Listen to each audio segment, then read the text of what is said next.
The kiln went cold sometime in the night. Oswin noticed it, the way you notice the silence after a sound you have lived beside for years suddenly stops. He pulled on his boots in the dark, laced them without looking, and went outside into the snow. It was the kind of cold that had weight to it, the kind that leaned into your chest and pushed. He crossed the yard, checked the kiln, packed the base with fresh charcoal, and got it breathing again. The orange glow spread out through the iron grate, and he stood there a moment longer than he needed to, warming his hands. That was when he heard it. Not a cry, not a howl, something lower than that. A sound like wind moving through a cracked wall, steady and uneven at the same time. He stood still in the dark yard and listened. The sound came from the far side of the woodpile, past the split-log fence his father had built and never finished painting. He took the lantern and went to look. Later, when people asked him why he went at all, he would not have a good answer. He was tired. It was cold. The smart thing was to go back to bed, but the sound was the kind of sound that made him feel like something was waiting on the other side of it. He had always been bad at leaving things to wait. The snow beyond the fence was deep enough to swallow his boots to the ankle. He held the lantern low and followed the sound around the corner of the fence and stopped. It was curled into itself the way a dog curls when it is hurt. Black scales, so dark they caught no light at all. Its wings were folded and wrong-angled, pressed flat under the snow. It was no bigger than a hound, maybe smaller, and it was shaking in a fine, constant way that made him think of a candle flame in a draught. Its eyes were closed. Its breath came in slow, thin pulls that left tiny clouds in the air. Oswin set the lantern down in the snow. He crouched and looked at it for a long time. He was not a stupid man. He knew what this was.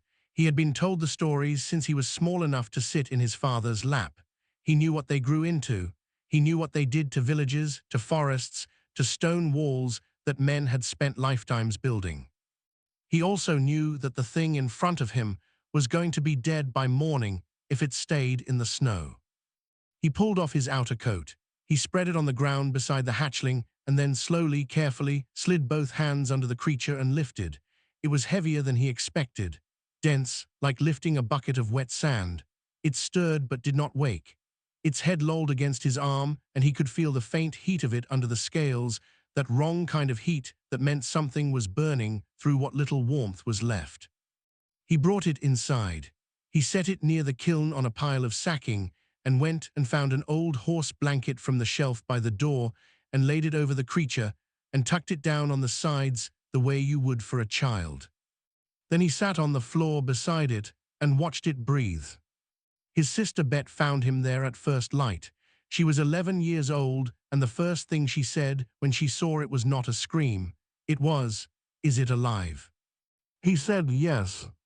She said, "Then why are you sitting on the floor like you are waiting for it to die?" He did not have an answer for that either. Bet crouched beside it and put one finger very gently on the back of its neck, between two scales. She kept it there. After a moment she said, "It is warmer than it was when you brought it in." He said he did not know that for certain. She said, "I do, come and feel." He put his hand beside hers. He could not say whether she was right, but she was not afraid, and he found that steadied something in him that he had not noticed was unsteady. The hatchling breathed. Outside, the snow came down again, slow and soft, burying the tracks Oswin had made in the night. By the time the village began to stir, there was no sign of what he had done. The yard looked clean and empty. The kiln was warm. From the outside, the morning looked entirely ordinary. Inside, something was changing. He did not think about what it would become. He did not think about the stories or the walls or the burned smell that did not leave. He thought about the sound that had pulled him around the corner of the fence, and about the fact that the sound had stopped now, and about the slow and careful way the creature was breathing, like it had decided, without anyone asking, without any reason it could have stated, that it was going to try. That was enough. For now, that was enough. He got up and made a fire and heated water, and found the last of the salted pork from the winter store, and cut it small, and set it beside the sacking in case the creature woke hungry. Then he went outside and started the day's work. The snow kept falling. The sound that had pulled him around the fence corner was gone now, replaced by something he could not name. It sat in his chest all morning, steady and quiet, like a thing that meant to stay. For 6 weeks, Oswin kept the secret the way you keep water in a cracked cup, carefully, with both hands, and not for very long. The hatchling ate. That was the first problem.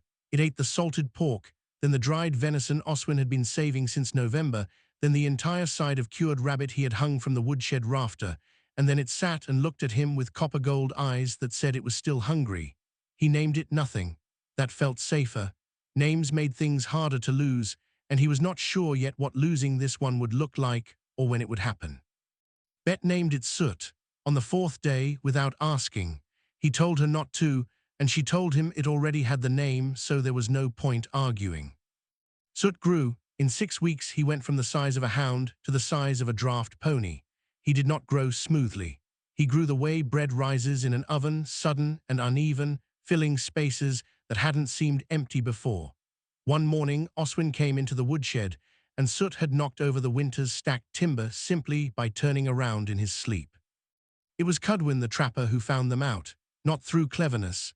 He came to buy charcoal on a Tuesday morning and noticed the heat rising from the woodshed roof in a way that kilns did not produce. He said nothing at the time.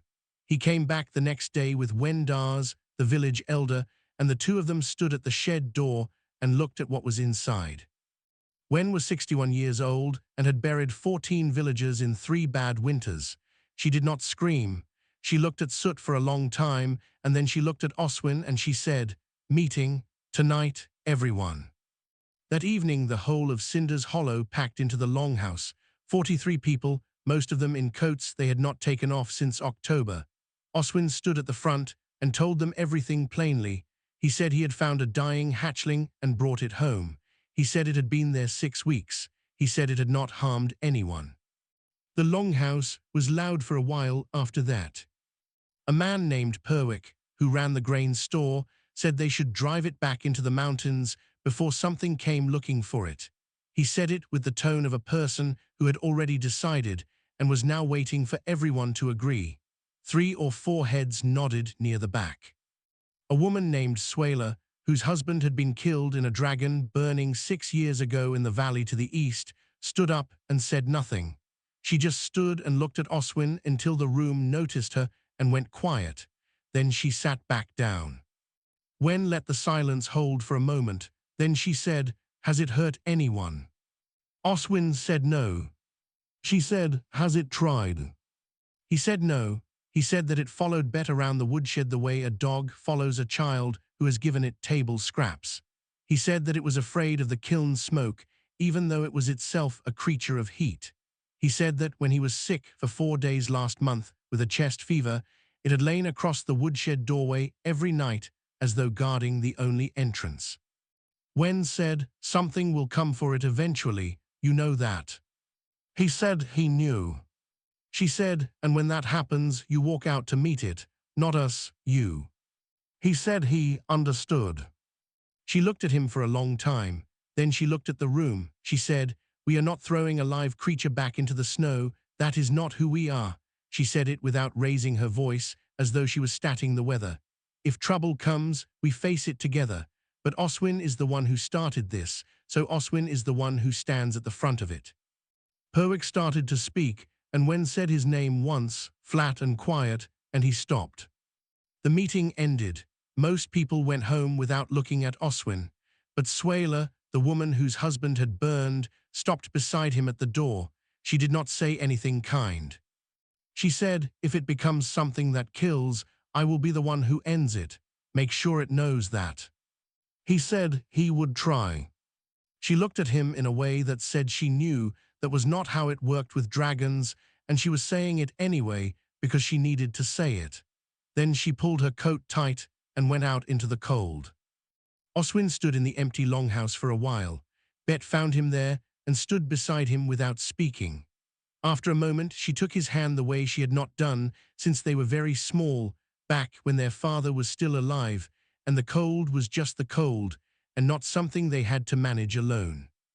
He squeezed her hand once, and let go. Outside, across the dark yard, the woodshed glowed faintly orange at the seams. Soot was awake. You could tell because the glow was uneven and moved a little, the way firelight moves when something breathes near it. There were 43 people in a forest that the rest of the kingdom had forgotten. They had no walls and no soldiers and no plan. But they had voted. In their quiet, unspectacular way, they had decided, and that was not nothing. Summer came late that year and stayed short, as though it had somewhere else to be. Soot was, by July, the size of a barn, not a large barn, but a barn. He had stopped knocking things over in his sleep, which suggested he had developed some awareness of his own edges, and he had started doing a thing that Bet called listening, going very still with his head tilted when Oswin spoke, as though the sounds were close to making sense. He could not yet speak. Dragon language, Oswin had gathered from the one old book Wen owned on the subject, did not develop until the creature was large enough that its chest cavity could produce the right resonance. That was still some months away. The day Vorath came, Oswin was splitting wood behind the house. He heard the sound first, not wingbeats exactly, more like weather, the way the air pressure shifts before a storm. He straightened and turned. She came over the ridge from the north, and the shadow she cast as she cleared the tree line moved across the whole yard and kept moving, which told him everything he needed to know about her size. She landed on the ridge above the village, and the ground shook once, softly, like a bell struck at a distance.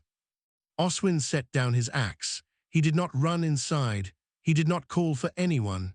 He had told when he would be the one to walk out to meet whatever came, and he had meant it, so he walked.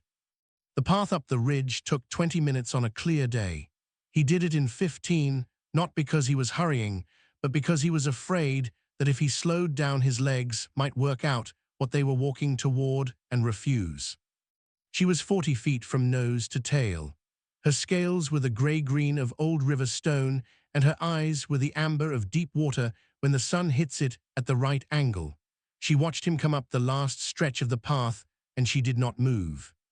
He stopped 10 feet from her and stood there. He was breathing hard from the climb. She said, "You have something of mine." Her voice was low and layered, the way sound is when it comes from something large. He felt it in his chest before he heard it properly with his ears. He said he was dying in the snow. She said he was left. There is a difference. He said, "Not to him." She was quiet for a moment. Then she said, "You are a charcoal burner." He said, "Yes." She said, "You saved one of the oldest creatures on this earth because you did not want it to be cold." She was not asking. She was trying to understand something and finding it difficult. He said, "I saved him because he was alive and I could. I do not need a better reason than that." She looked at him. The amber eyes were steady and unreadable. She said, "You know what he is. You know what his kind has done to your kind." He said he did. She said, "And yet."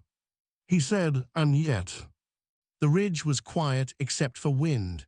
She turned her great head and looked down at the village below. She looked for a long time, then she looked back at him. She said, "Tell me why you did not walk away." He said, "Would you have walked away?"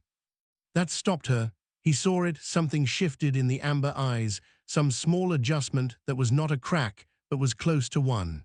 He pressed it, carefully, the way you press on ice to test it before you trust your weight. He said, "I do not think you would have left something of yours to freeze. I do not think you would have done it without thinking about it for very long. I think you would have picked it up and taken it home, because that is what you do when something living is in front of you and you can still make it right." She said nothing. He said, "We are not so different in that." She said slowly, "We are very different." He said, "Yes, but not in that." The wind picked up and moved through the pines below. He could see, at the edge of the village, a small figure standing at the woodshed door. Bet. She was too far away to see clearly, but he knew it was her because she was the only person in the village who would walk outside right now instead of in. Vorath said, "I will look at him." He said, "He is not something to be looked at. He is something to be known." She turned her eyes on him, and the weight of them was enormous, but she said, "Then I will know him." She came down the ridge slowly, one step at a time, and the village went still in the way a forest goes still when something very old walks through it. Oswin walked beside her, not in front, not behind. He did not try to manage her or prepare the village or say anything at all. He had done the one thing he could do. He had talked to her honestly and without pretending to be larger than he was. That was all he had.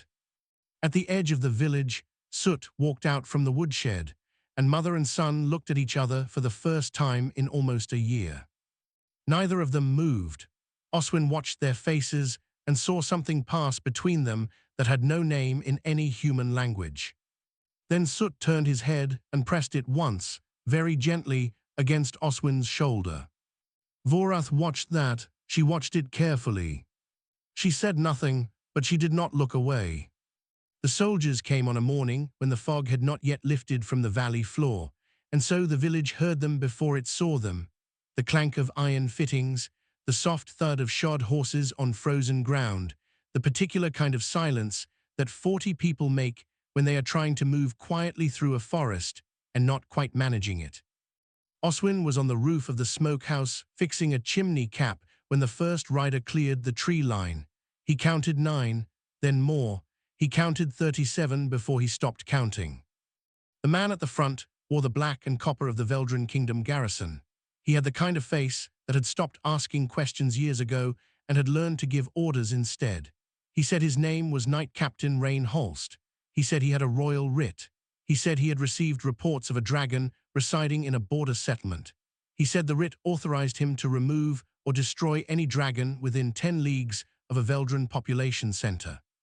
He said all of this without getting off his horse. Oswin climbed down from the roof. He said, "He is not a danger to anyone." Holst said, "That is not the question the writ asks." Oswin said, "Then the writ is asking the wrong question." Holst looked at him for a moment as though he was not sure whether to be annoyed or amused. He settled on neither. He said, "The dragon must be destroyed or I drive it into the mountains. Those are the options." He looked past Oswin at the village. "I would like to do this without any difficulty. I have a job to do and I intend to do it." What happened next surprised Holst. Oswin could see that it surprised him because the man's face went briefly uncertain before it settled back into the hard official look it preferred. Wen walked out of the longhouse. She was 61 years old and not tall, and she wore a work coat with a frayed collar. She stood beside Oswin and said, "This village is not within the Veldran settlement boundary. We are 3 leagues outside the eastern marker. I can show you the survey stone if you would like to walk a long way in the cold." Holst said the writ's language was broad. Wen said, "Language that is broad tends to mean whatever the person holding the sword wants it to mean. What does the actual law say?" He did not answer immediately.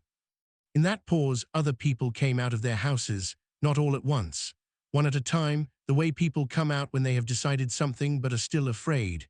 Cudwin the trapper, the family from the mill house at the far end of the road, the woman named Swaler, who stood with her arms folded and said nothing and did not need to say anything, the 2 boys who helped run the kiln. The old couple from the house, by the creek, who had not come to a village meeting in 3 years. 31 people stood in a loose line between Holst and the woodshed. They had no weapons. They were charcoal burners and trappers and millers and old people in bad coats. They looked exactly like what they were. Holst looked at them. He looked at the number of them, and at the fact that none of them moved or spoke, and at the fact that the woman in the frayed collar was still waiting for him to answer her question about the law. He said quietly to the man beside him, "Is she right about the boundary?" The man checked something on a folded paper and said yes. The line of villagers stood in the cold. Oswin could see some of them shaking, but none of them stepped back. Soot came out of the woodshed. He was not threatening. He came out slowly, the way he always moved now, deliberate, careful, aware of his own size. He walked to Oswin and stopped beside him, and his shoulder was level with the top of Oswin's head. He looked at Holst. He looked at the 37 soldiers. Then he sat down in the yard and curled his tail around his feet the way a cat sits in a doorway. The horses did not like this. 3 of them began to shift and pull against their reins. One soldier in the back row had a crossbow, and he was holding it in a way that was technically pointing at the ground but could be raised quickly, and Oswin watched the man's hands and thought, "Please." Holst stared at Soot for a long time. Then he looked at Wen. Then he looked at the 31 people standing in their frayed coats in the cold. He put his fist to his chest, the formal salute, and said, "I will report what I found. The crown will determine jurisdiction." He looked at Oswin. "I would not rely on the survey stone holding them off forever." He turned and took his soldiers back into the trees. The village stood in the yard until the sound of horses faded completely. Then someone exhaled, and then someone else, and the line broke apart and people began talking all at once. Oswin stood still. He was thinking about the man with the crossbow and how close the whole thing had been to going another way. Bet appeared at his elbow. She said, "They will come back." He said, "Yes." She said, "With more." He said, "Probably." She thought for a moment, then she said, "Then we need Vorath." He looked at her. She was 12 years old, and she had just said the thing he had been afraid to say all morning. He could not decide if this made him proud or frightened or both at the same time. Both, he decided, definitely both. Oswin went up to the ridge alone. He brought no gift, no letter, nothing that might look like a negotiation between equals, because he understood that was not what this was. He brought only himself, in his work clothes, with ash on his hands from the morning's kiln. He stood at the top of the ridge in the thin autumn wind and waited. He was not sure she would come. He had no way to call her. He stood there long enough for the sun to move an hour through the sky, and then the air changed the same way it had changed in summer, and she came over the northern peaks like a slow storm. She landed. She looked at him. He said, "The kingdom is sending soldiers again. Mori this time, and with authority they did not have before. They are coming for Soot. I cannot stop them with 30 villagers and a survey stone." She said, "Then move." He said, "We built this village. We have buried our people in this ground. We are not moving." She was quiet. He said, "I am not here to ask you to fight for us. I am here to tell you something, and I need you to hear it." He paused. "When your soldiers came, no, your kind does not have soldiers. When the kingdom's soldiers came, 31 people walked out of their houses and stood between them and Soot. These are people who are afraid of him. Some of them have been afraid of him since the day I brought him home. And they stood there anyway, in the cold, with no weapons, because they had decided together that it was wrong to hand over something that had done nothing wrong." Vorath said they were protecting their village, their way of life. He said, "Maybe, or maybe they were protecting something they believe in, and that is a different thing." She turned away from him and looked out across the valley for a while. He watched the muscles along her jaw work the way they did when she was thinking. He said, "When you came here in the summer, when you saw Soot press his head against my shoulder, I saw your face change. I do not know what you thought, but something in you moved. I am asking you to let it keep moving." She was quiet for a long time. Then she said, "What you are asking me to do is acknowledge that a human village has claimed to my attention, that your lives, short, small, forgotten, have weight that I should act on." He said, "I am asking you to acknowledge that you know it is wrong. You knew it was wrong when you saw him lean on me. You could have flown away and told yourself the hatchling was never yours, that the cull held, that whatever a charcoal burner had done in the night was none of your concern. But you did not fly away. You came back, and then you stayed." Something in the amber eyes was very still. He said, "You already decided. I am just asking you to stop pretending you have not." The wind on the ridge was cold and straight. Below, he could see the village, the rooftops, the thread of smoke from the kiln, the woodshed where Soot was probably awake and listening in that tilted head way he had. Vorath said, "If I speak to this kingdom, officially, as the head of the grave in flight, the claim I make cannot be undone.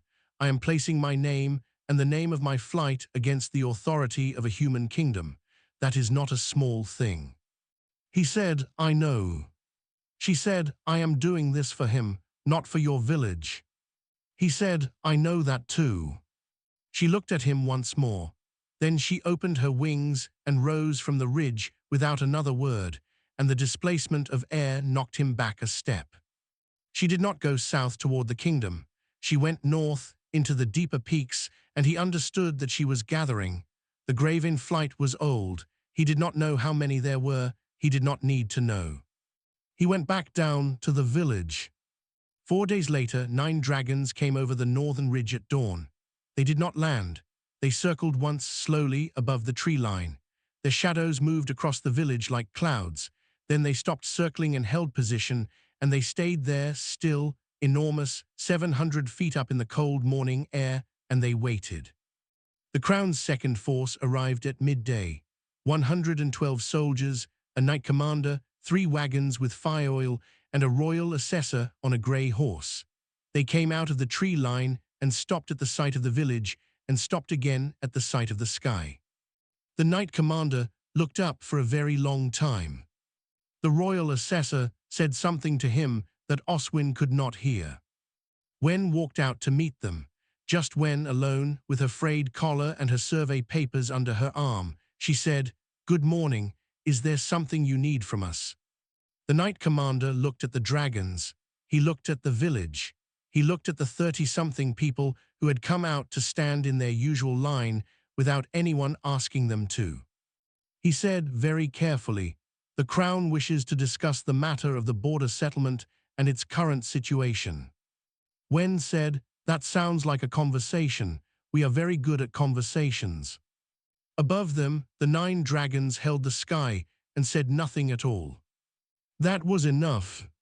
3 years passed. The agreement between the Grave in Flight and the Veldran Crown took 4 months to negotiate and 11 drafts to write, and one very long afternoon during which Wen threatened to walk out of the proceedings entirely because the royal scribe kept summarizing her exact words instead of recording them. She won that argument. She won most arguments when she decided they were worth having. The settlement was simple. Cinder's Hollow would remain under its own governance outside Veldran's taxable border in exchange for a formal peace clause between the Flight and the kingdom that both sides had wanted for 60 years and neither had known how to ask for. Soot was acknowledged by the Crown as belonging to the Grave in Flight, not as property, as kin. That word had taken 6 of the 11 drafts to arrive at. Nobody wrote into the agreement that the humans of Cinder's Hollow had made this happen. No one mentioned a charcoal burner or a village elder or a 12-year-old girl who had put her finger on a dying creature's neck and measured its warmth. The world was not in the habit of writing those names down. Soot left in the spring of the 2nd year. Not because he was taken, but because he chose to go. He was too large for the woodshed by then, too large, really, for the village, though he had tried very hard not to be. The morning he left, he walked to each person in the village and spent a moment with them. He went to Cudwin the trapper first, and Cudwin, who had been the one most afraid, put his hand on Soot's nose and held it there until he was ready to move it. He went to Swaler, who had lost her husband to a different fire in a different place. She stood very straight and did not cry and said nothing, but she stayed until Soot lifted his head and she was finished. He went to Wen, who told him firmly to eat well and not to burn anything on purpose. He went to Bet last, before Oswin. Bet was 14, and she had started writing letters to the university in the lowlands about the dragon language, and she had gotten letters back, which she kept in a box under her bed.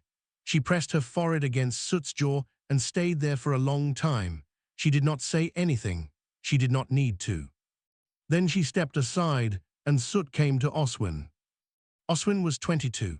He did not feel any different than he had at 19, except that he slept worse and thought more.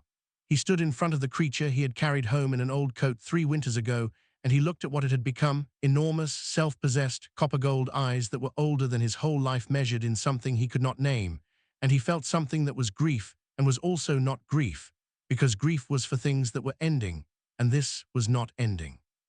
He put his hand against the flat plane of Soot's head, above the eye. He said, "Do not forget how to be warm." Soot breathed once against his chest, then he opened his wings. The sound of it hit the trees on both sides of the road and came back as a soft echo. He rose slowly at first, the way large things rise with effort, with the seriousness of something that weighs what it weighs and knows it. And then he was above the tree line, and then he was above the ridge, and then he was a black shape against the pale winter sky, getting smaller and more precise, until he was a single point that held for a moment and then was gone. The village went back to work. That was the thing about grief that no one told you properly. The world kept asking for your hands. What changed in Cinder's Hollow was not loud. It was the kind of change that happened the way trees grow, too slow to see directly but impossible to miss once you looked for it. People in the village knew each other differently now, differently than before. There was the time before Soot and the time after, and the difference was that they had been tested together and had not looked away, and that built something between them that had no good name, but that they could all feel when they stood in the same yard. The Graven flight, in the third year, quietly stopped culling its weakest hatchlings. No announcement was made. Vorath did not explain it to anyone. It simply stopped. Oswin, when Bet wrote to him about it from the university where she had gone to study, she had heard it from a flight watcher she had met who tracked such things, read the letter twice. Then he folded it and put it in his coat pocket and went back to splitting wood. It was winter again. The kiln needed feeding, and the timber would not stack itself, and there were 40-some people who depended on this work being done properly. He thought about the night 3 years ago when a sound had pulled him out into the dark yard and around the corner of a fence into a decision he had not planned. He had not done it for the peace clause. He had not done it for the flight or the kingdom or any of the names that ended up in the agreement. He had done it because something was cold and alive, and he was there. That was all. That had been enough. He picked up the axe and kept working.